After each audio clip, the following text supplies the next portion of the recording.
அனைவருக்கும் வணக்கம். நேர்களால் நான், நேர்களுக்காக நான்.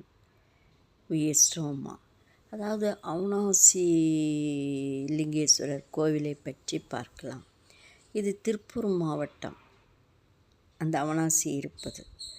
அங்கு அமைந்துள்ள அருள்மிகு அவிநாசி லிங்கேஸ்வரர் திருக்கோவில் கொங்கு நாட்டில் 7 சிவஸ்தலங்களில் மிக முக்கியமான பழமையான ஒன்று.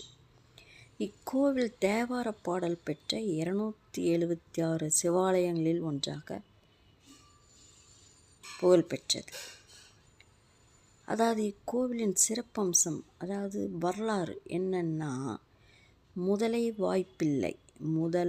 வாய்ப்பிள்ளை அதிசயம் இக்கோவிலின் வரலாற்றில் மிகவும் புகழ்பெற்ற நிகழ்வு. நாயன்மார்களில் ஒருவரான சுந்தரமூர்த்தி நாயனாருங்கிறவர் இந்த ஸ்தலத்திற்கு வந்தபோது ஒரு சிறுவனை முதலை விழுங்கியதாக கண்டு மனம் வருந்தினார். அவர் சிவபெருமானை நோக்கி பதிகம் பாட, இறந்து போன சிறுவனை முதலை 5 ஆண்டுகள் கழித்து உயிருடன் வெளியே உமிழ்ந்தது என்பது ஐதீகம். இந்த அற்புதம் இன்றும் இக்கோவிலில் சிறப்பாக செதுக்கப்பட்டுள்ளது. அடுத்ததாக இங்கு 1.5 ஏக்கர் பரப்பளவில் அமைந்துள்ளது இக்கோவில்.